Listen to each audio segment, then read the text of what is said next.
In this video we're going to look at market research and look at the process of market research.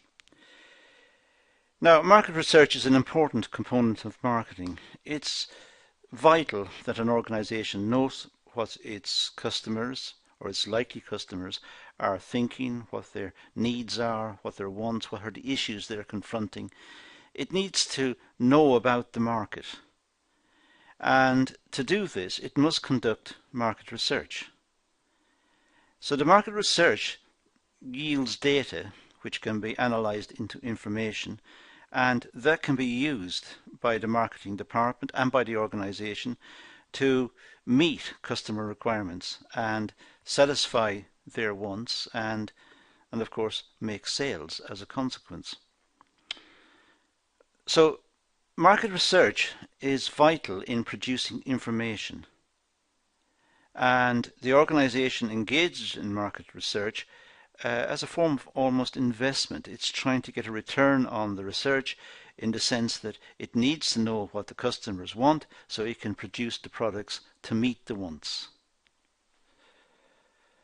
Organizations must take part in market research to ensure they are continually meeting customer needs and develop as an organization.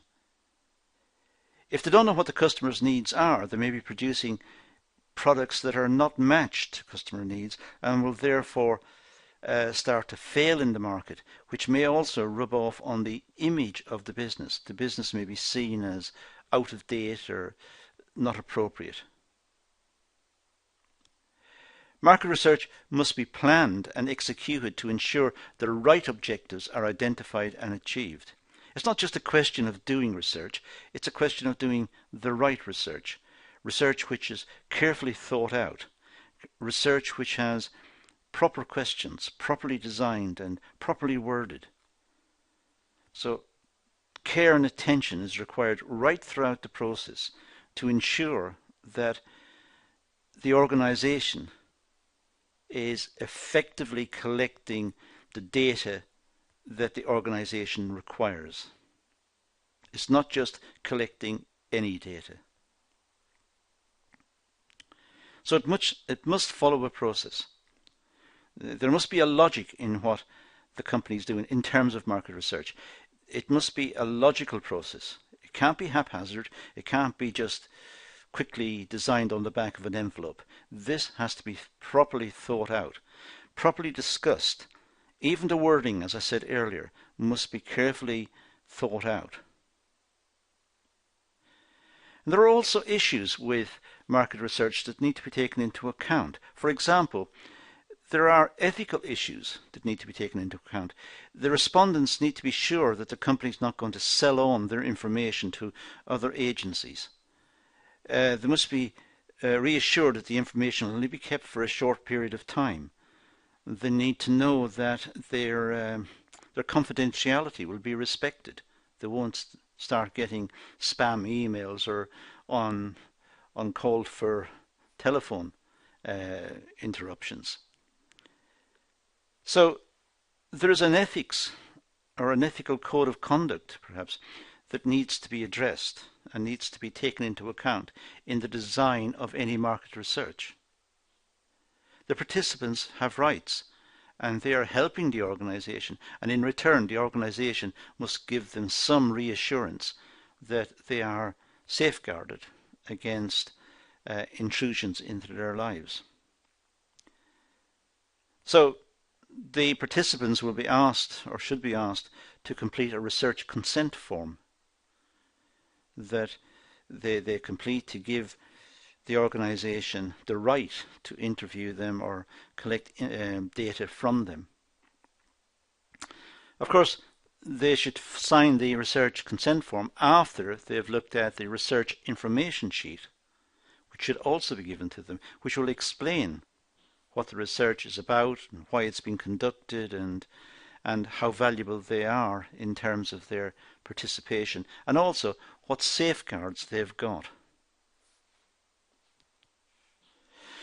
Now, the market research process, well, we start with a problem definition. Then we move to research objectives. So we have a problem definition. What is the problem? And then we have the research objectives to answer this problem and to find information in a set of ways. Then plan the research. Having planned the research, collect the data. And conduct the research. Conduct the research in terms of the refinement of the data and engage in any loose ends and tie up the loose ends that are involved. And as I said, refine the data and turn the data into information. So analyze and interpret the information. So we've moved a long way from the problem definition. Now we have the objectives, what it's going to do. We're planning the research. We have a plan, a research plan worked out where the research will be conducted, who will be involved.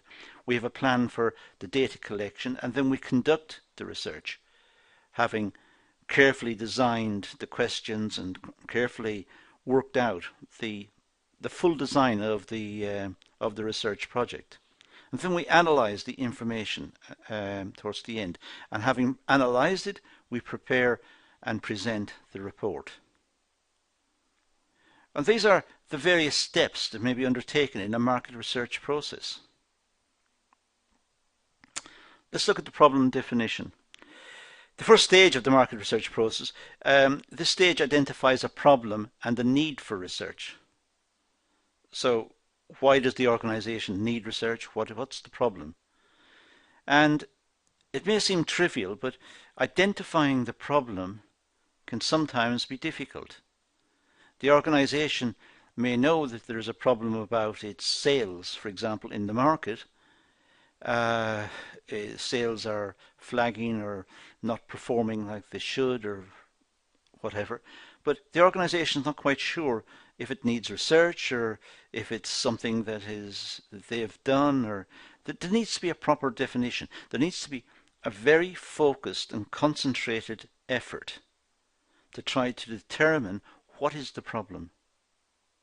And if the problem is that the customers are turning against the product, let's say, in the example I've used, if they are, then try to use that information, the information that it's consumers that are moving away from the product.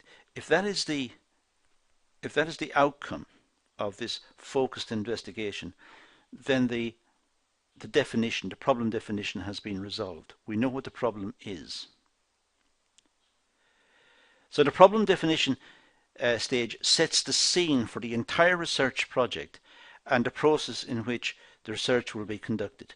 Once the problem has been isolated and once we know exactly what the problem is that needs to be investigated, then everything else is based around that. All the other parts of the research process are aimed at resolving the issues identified in the definition of the problem. The problem needs to be clearly defined so that appropriate objectives can be executed. It's obviously the case that we need a clear statement of what the problem is so that objectives can be executed. For example, an organization may conduct research to assess customer satisfaction or new products or test new products.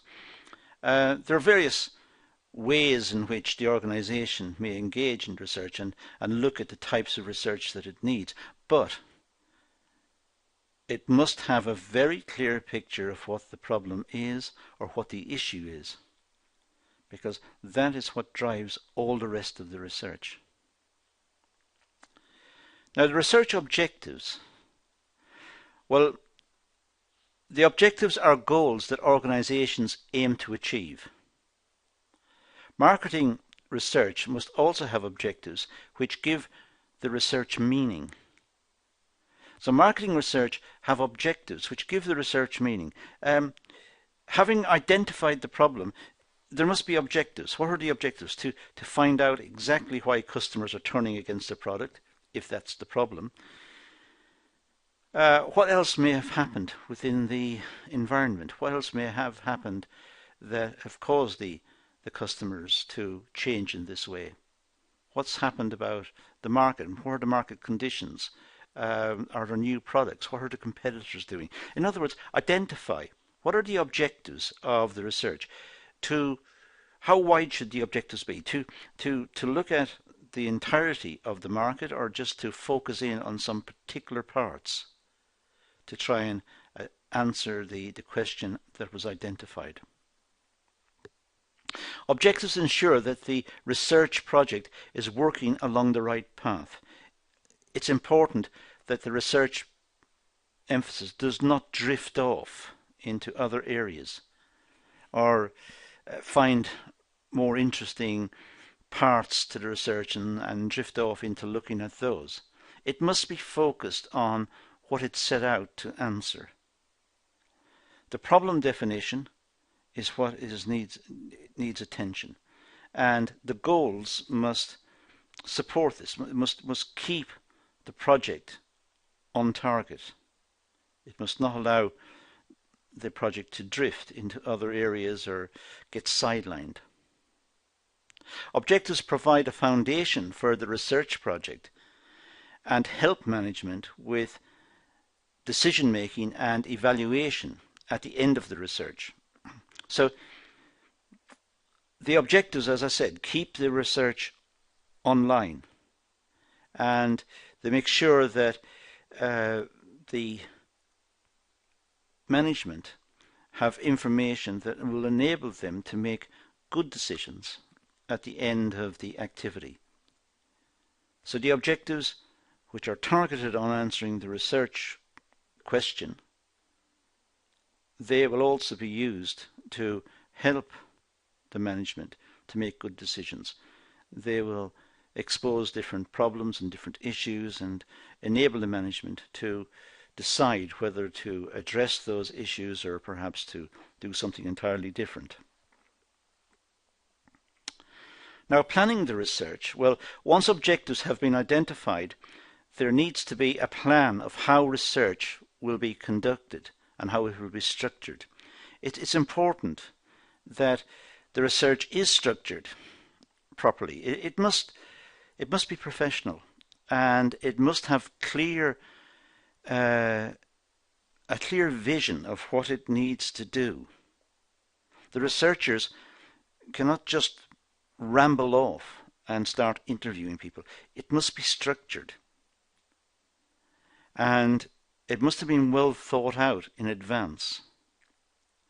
And the way in which the researchers present themselves and how they conduct the research is also important.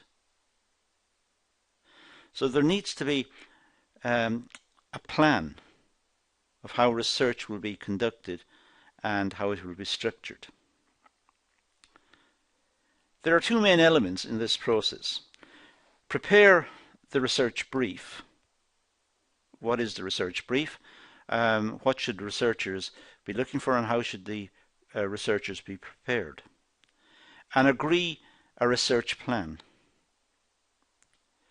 So the research plan is to look at a particular area, to look at a particular type of customer if it's that sort of market research, look at a particular locality, as I said, look at a particular product, or look at something.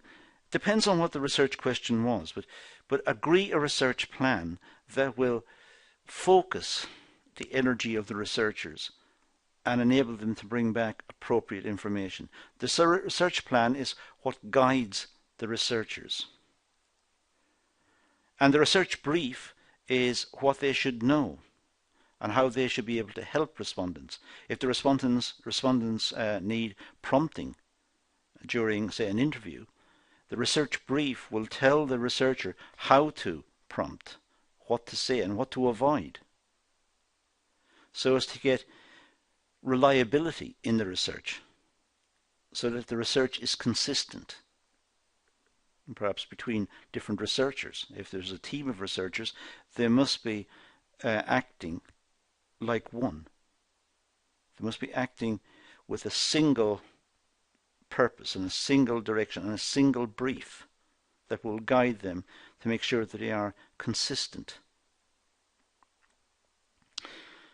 Now, preparing the research brief. Well, a research brief is constructed and takes account of research variables. Now, the following are considered in a research brief.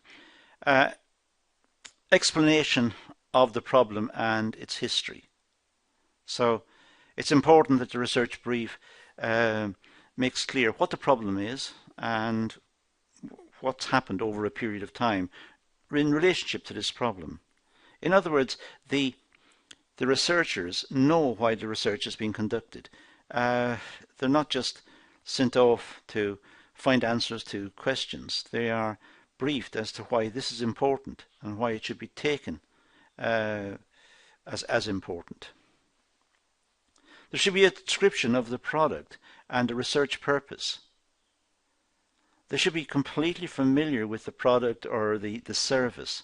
They should know all of the ins and outs of it. They should know how it's produced, what price it is, where it's available, what its history was, how it developed, what innovations were made, and so on. They should be completely familiar with the product and with the service. And also, what's the purpose of the research? Why is the research important? They should also know the market that needs to be researched. They should research the market before they conduct the research. They should know what the market is like and what the issues are and what factors may impinge upon the respondents that may influence the respondents' data and information they give. For example, if they move to a particular area to conduct the research, which may have been randomly selected, if they do that, and if, unfortunately, in that area, a local company had just closed down and there is now more unemployment, then the researchers should be aware of this. And in fact, the people who will process the information at the end should be aware of this, just in case any corrections are needed. There should be very specific research objectives. These should be stated in bold letters. These should be emphasized. The research objectives are important and they need to be clearly specified. There are also, of course, financial and time implications. The research has to be conducted within a certain time scale. It can't drift on and on. It must be completed by a certain date. And associated with any research, of course, is money, is finance. Research is expensive. So what's the budget for the research? That should be specified as well. What are the reporting requirements? How should the information be reported? For a start, how should it be collected? What are the forms in which the information is collected? Could it be perhaps collected by video or recorded, the audio recorded? Or could it be, should it be written by the researcher, or should the forms be completed by the respondent? And how should the information be reported back at the office? Should summary forms be completed? Should there be aggregated forms? How should the information be collated? Now, agree the research plan. Well, a research plan must be agreed by management before the project can begin. So, the research plan, how the research is going to be conducted, where it's going to be conducted, when it's going to be conducted, all of these issues should be agreed in advance and be approved by management. So that, in a sense, management is taking responsibility for what's going to happen. And that is felt appropriate because when the information returns to the organization and is processed, or the data returns and it's processed into information, when that happens and it's then sent in appropriate form to management for decision-making purposes, it's management who commissioned the exercise in the first place. It's management who approved the research plan. So in a sense, management is taking responsibility from start to finish. Factors such as information requirements, financial needs, and resource requirements must be taken into account. So looking at the research plan, it's important that information requirements, financial needs and resources, all of this should be taken into account. The research may be costly, and it's important, if it's going to be done properly, that management properly finance it. Of course, the research project must be relevant to the research problem and objectives. It almost goes without saying. We have the research definition. What is the problem? What is the research problem? That's what must be answered. The objectives were set up so as to make sure that the whole research effort is focused in on the research question, the research problem.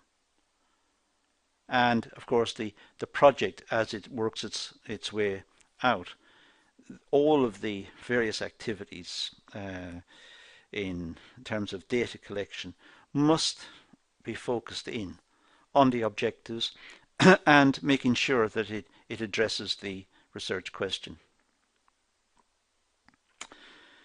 Now, agree the research plan. Well, the agreed research plan must contain the following information. Background information regarding the research and its history. It's important that the research plan gives some background information. It may give some history of the product or of past research or past activities which try to gain information.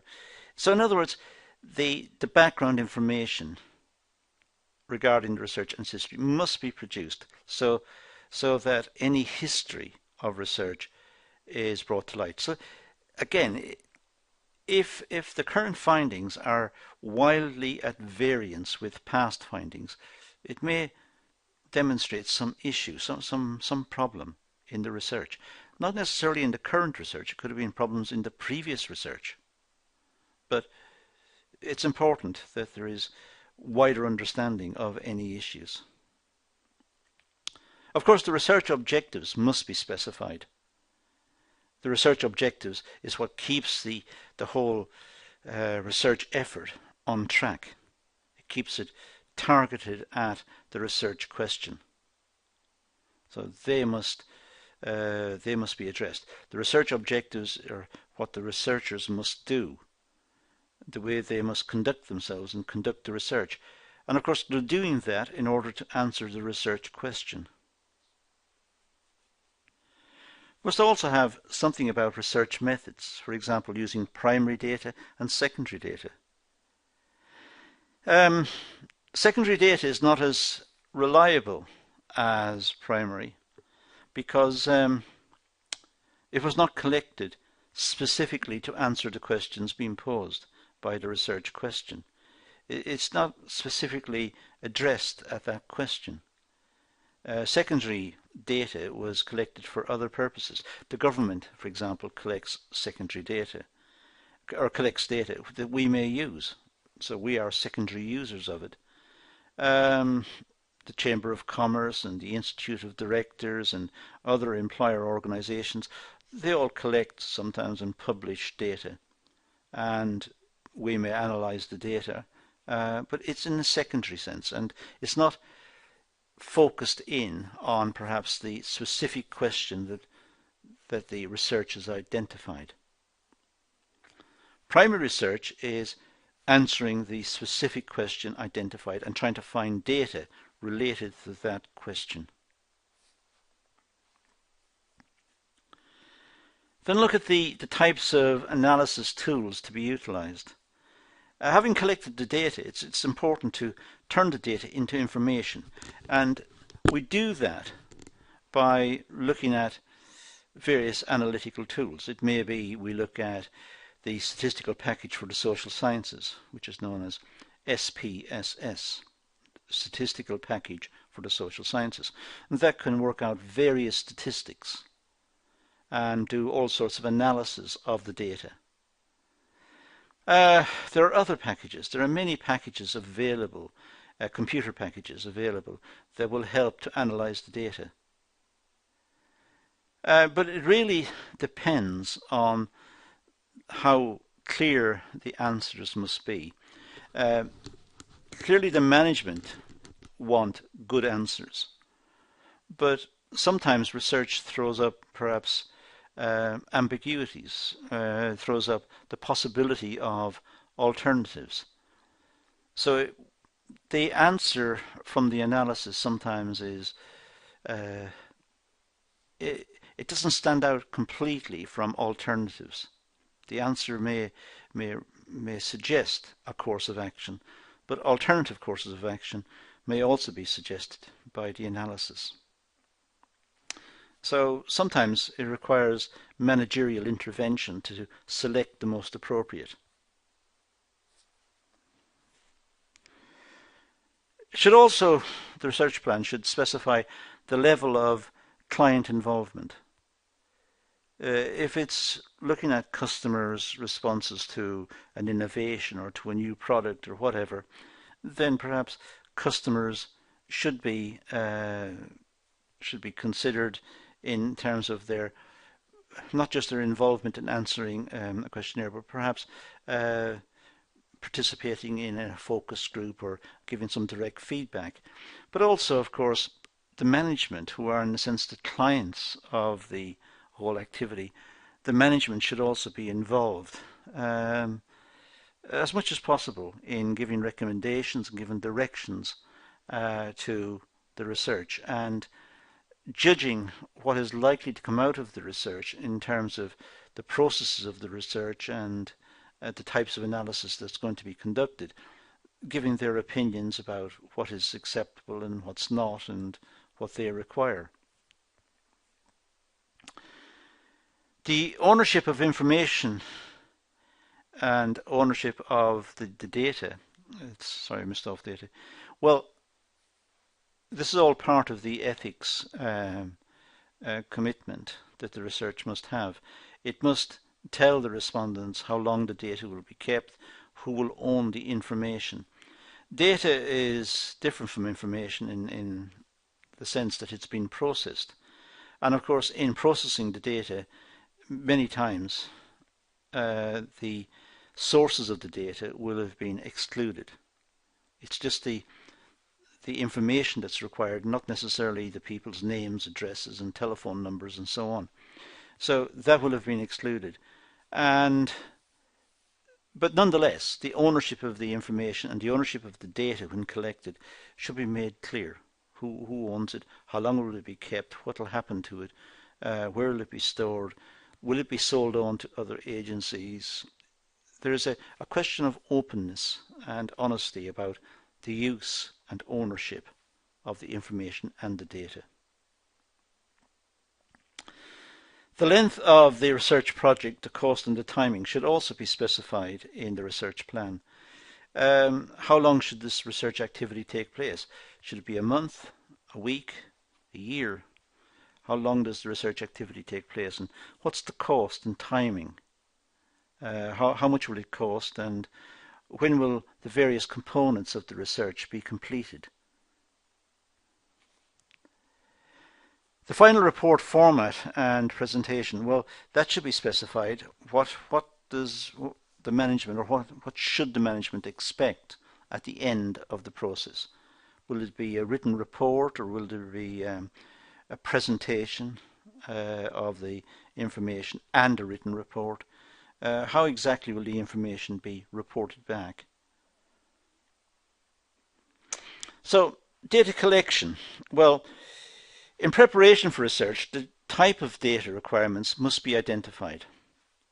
So, is secondary data acceptable? Does it have to be primary? Primary is more expensive than secondary, and it's more time consuming, I should say, to collect primary data. It takes a long time to find the respondents and get their agreement and question them and so on. So what sort of data, what type of data requirements must be identified and agreed right at the outset. An explanation of how data will be collected. It's important that data is used for the purpose of the research project. Clearly, there's an ethical situation here. People should not be deceived. They should not be told that this is going to be used for a particular project and then used for something else, used for another project. They should not be deceived in terms of their participation. So it's important that there is openness and honesty, and also a research information sheet given to the respondents and to people who help out in the market research, that's given to them explaining what the research is, what it's about, and what will happen to the data and issues of anonymity. Data collection can be both primary and secondary, as I said earlier, so the type of data is important. Let's look at primary research for a second. Primary research is first-hand field research and includes research techniques, like, for example, observation. Now, it may be seen that observation is a weaker method of data collection because it's using the researcher to make observations. Well, the researcher may be biased in some respects. Even without knowing it, the researcher may be biased. The researcher may interpret what he or she sees wrongly. And different researchers looking at the same situation may interpret it differently. So observation is particularly difficult to deal with. But it may be, if it's done accurately, it may be the most realistic, and it may be the cheapest and the fastest. Experiments are very seldom conducted in the social sciences because the subject matter of the social sciences are people. People are very complex. And because of the complexity of people, we can't really experiment. Even if we could, there might be ethical issues in trying to get people to reproduce experiments. And so experimentation is not really used a lot in research. In market research, there could be experiments in the sense of how well customers use a product and get them to use it and make observations of them using it. And it's, in a sense, it's experimenting with their degree of satisfaction with the product. But it's taking the word right to the extreme. Questionnaires tend to be very popular. They could be in store, online, they could be through the post. In fact, they're so popular, some people see them as spam and don't even open them or don't participate.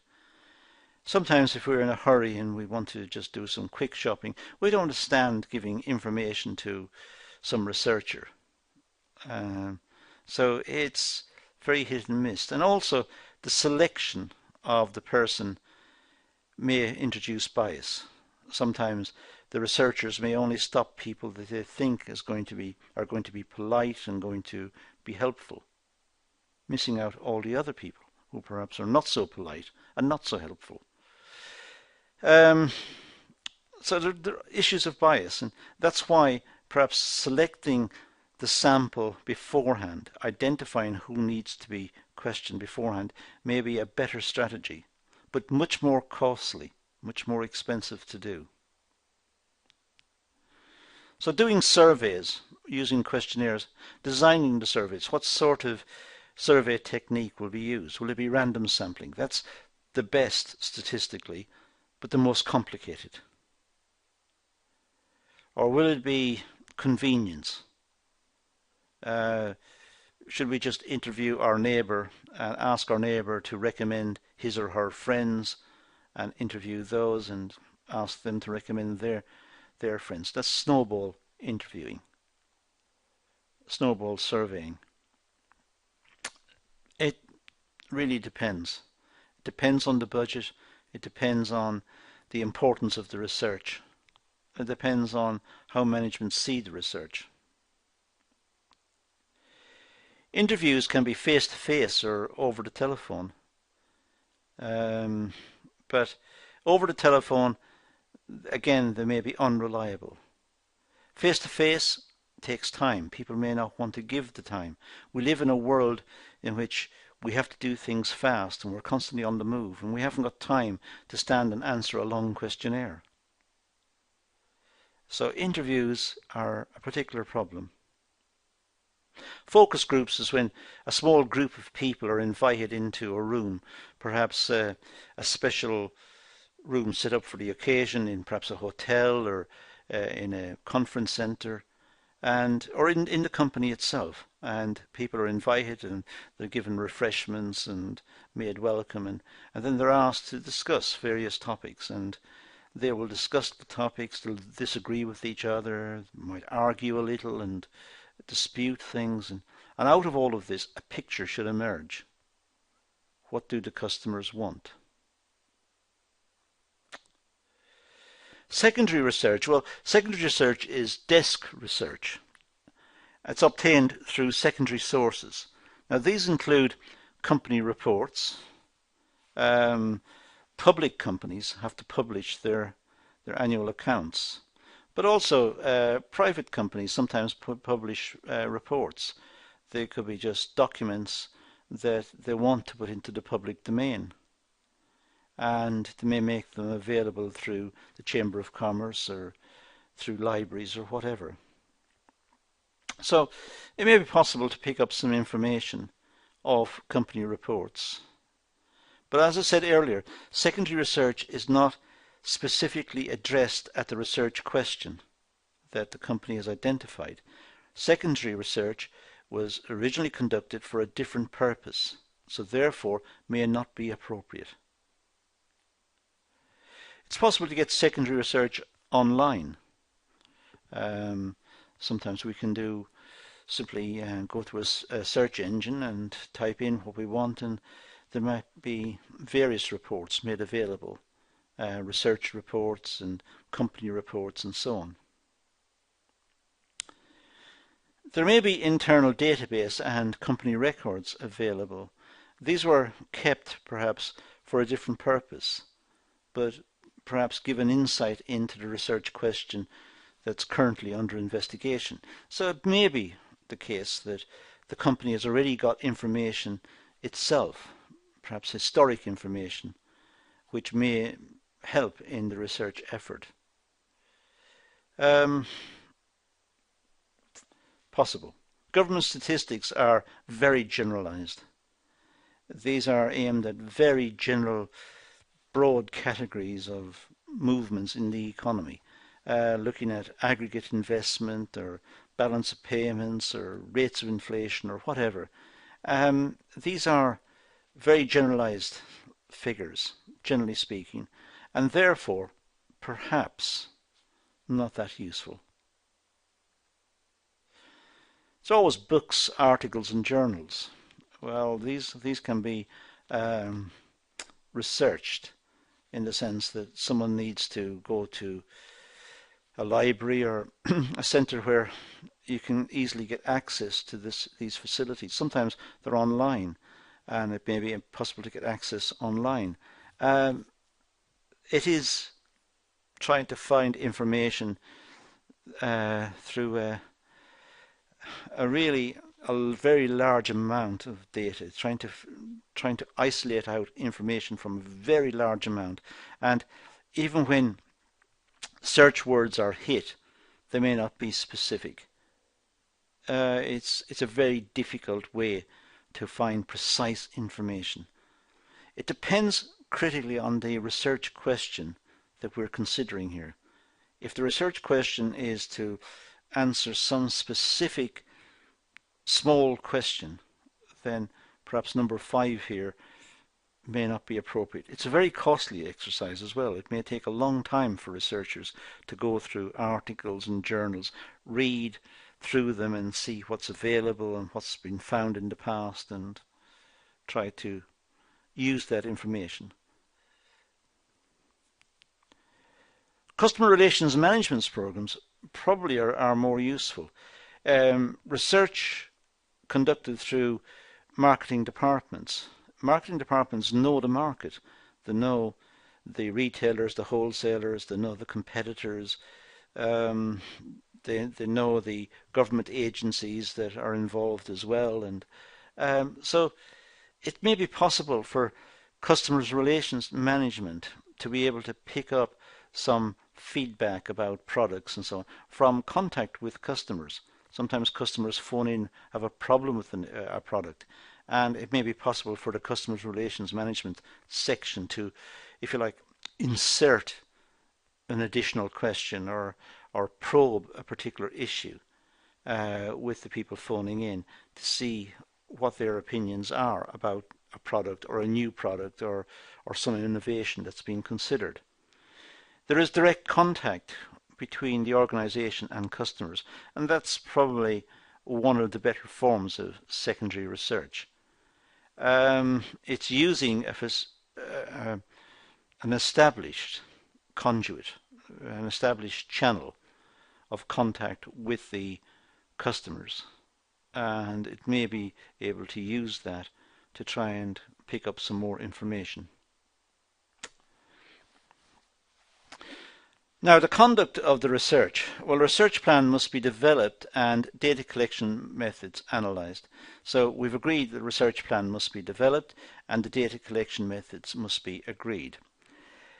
This stage involves conducting the research, gathering the sample size and target respondents. So conducting the research, the sample size must be agreed. How big should the research be?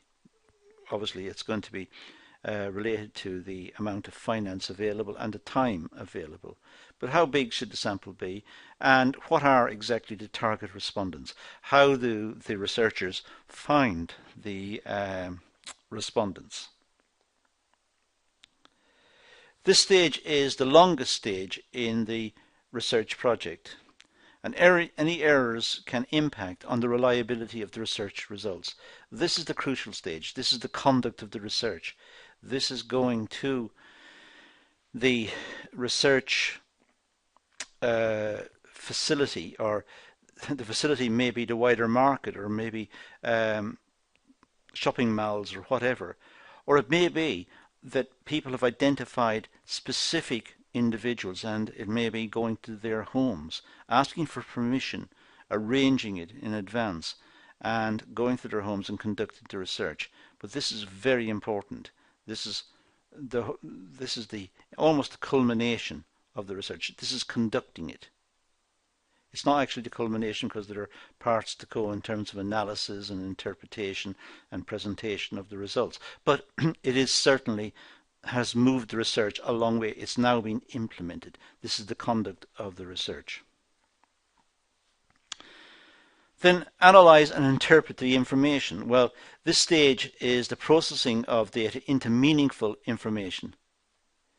Having collected data, it's important to work out what does the data mean? How should data be interpreted?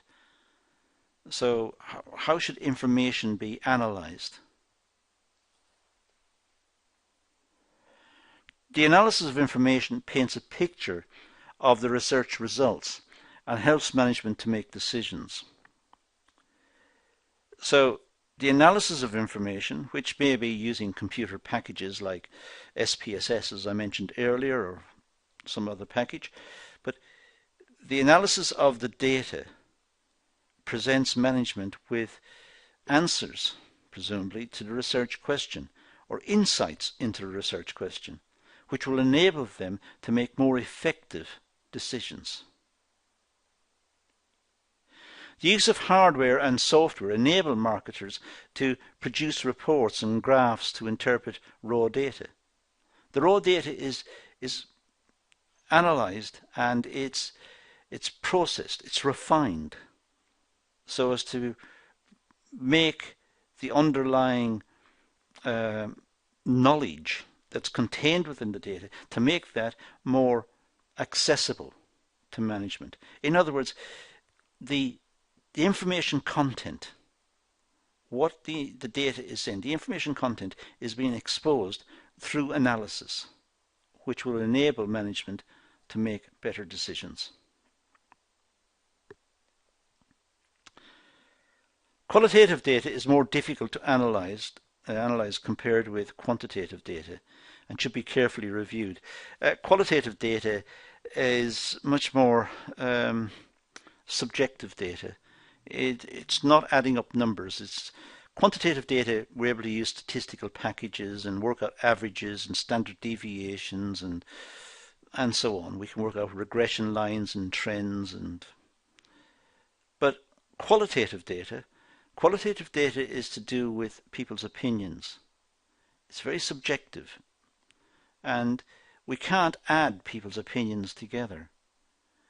We don't get a depth of feeling sometimes for people's opinions. Somebody says they don't like the product. Well, do they mean they don't like it just a little, or they don't like it intensely? It's important to work out the depth of the feelings. Qualitative data, very difficult to analyze. It really takes a very skilled researcher to get a general feeling for what the data is saying and to try and present that general feeling. It's a general feeling that's coming off general responses and vague comments. And it's open to interpretation. Now, prepare and present the report. Well, the final stage in the research project involves presenting information in a form that's suitable to the reader or to the management or whoever is going to look at the report itself. So it's a question of working out what's the best way of presenting the information, the research information that's been picked up and analysed. Generally speaking, it's a report. It's a written report. There may be a presentation of the findings as well. Technical language must be appropriate for management, as they are the decision makers. So the language that's used in terms of the report should be understood by management. They should be familiar with the terms and the expressions. It should be technical in the sense that it's language that's used within the business and they understand that language. They understand the terms and they understand the product terms, the ideas that have been thrown up in terms of the analysis, the ideas that have been thrown up about the product and can be related back to particular processes within the company. So the language that's used must be understood by management and by the people who are going to use the findings of the report. Information must be presented using a report format or software such, for example, Microsoft PowerPoint. But there are many of these presentation packages that are available. I just picked Microsoft PowerPoint because it's widely known. But there are many, and many online as well. Certain software allows for the use of graphs and statistics to present results. And by and large, technical results and technical reports normally contain charts and diagrams and so on. It's customary to have this in research reports. A typical report format may include the following: a title page. Obviously the report must say what the research is about and what the name of the researcher is and the date it was conducted and just general information about it. So on a title page. Then a page of contents, of course, showing where particular information is contained in the report. It should be easy to find the way around the report. Management don't want to be presented with a document and don't know where the information is. They keep flipping pages and trying to find where it is. So a good table of contents is important. A preface, a brief discussion of the research problem and the needs to address the problem. So the need to address the problem is why it was undertaken in the first place. So what is the research problem and why did it need to be addressed? And that should be set out in the preface. So the importance of the research should be stated in the preface. In business reports, we have academic summaries, summary of findings, research findings, the main points, the conclusions and the recommendations. This is where the core of the findings is presented. The major findings are presented. It's in summary format. It could be on a page of A4. So that if someone wants to find out what the report says in a quick fix manner, they're able to flick the pages over and turn to the executive summary, and all the information is there. Well, all the information in summary format is there. The report format I'm doing here is related to market research processes and business reports and that sort of thing. So executive summaries are popular there. If it was an academic project, generally speaking, there's no executive summary, generally speaking. The research methods, the reasons for choosing the particular research methods and how the research will be conducted or was conducted. This needs to be set out in the research methods part. The findings, the interpretation of data and the collection of data, they should be produced in section 6. And then the conclusions and recommendations, the overall findings and solutions. Again, based on the findings, what were the findings, what were the major findings, what were the solutions that were recommended, and what was found. And finally, the appendices, any reports that were used or any supplementary reports or documents or pictures, photographs, audio tapes, anything which was used in the course of the research and that should be presented with the main research. These should be appended to the main report. They may be appended in terms of a memory stick or a DVD or whatever it is. So what we've got then is a long list of the various components of the research report, ranging from title page, contents, preface, executive summary, and so on. Once the report has been submitted, that is the end of this particular research activity. So from all of what we've discussed now, we should have a clearer understanding of the market research process and the various steps that have to be conducted in terms of dealing with specific questions that have been identified, trying to find information and accurate information, and the processes that need to be undertaken in order to do that. And then finally, of course, the presentation of the report. So that concludes this session. That's all we're going to deal with here. It's a long session, so you should really go back over it, stop the video, make your own notes, wind forwards and backwards and so on, and do some additional reading to pad out this, because market research process, the whole process of market research is important, because this supplies the information that's used by management to make decisions. And these decisions, if they're not good, can be disastrous for the business and for its employees. So let's leave it at that and say thank you for watching.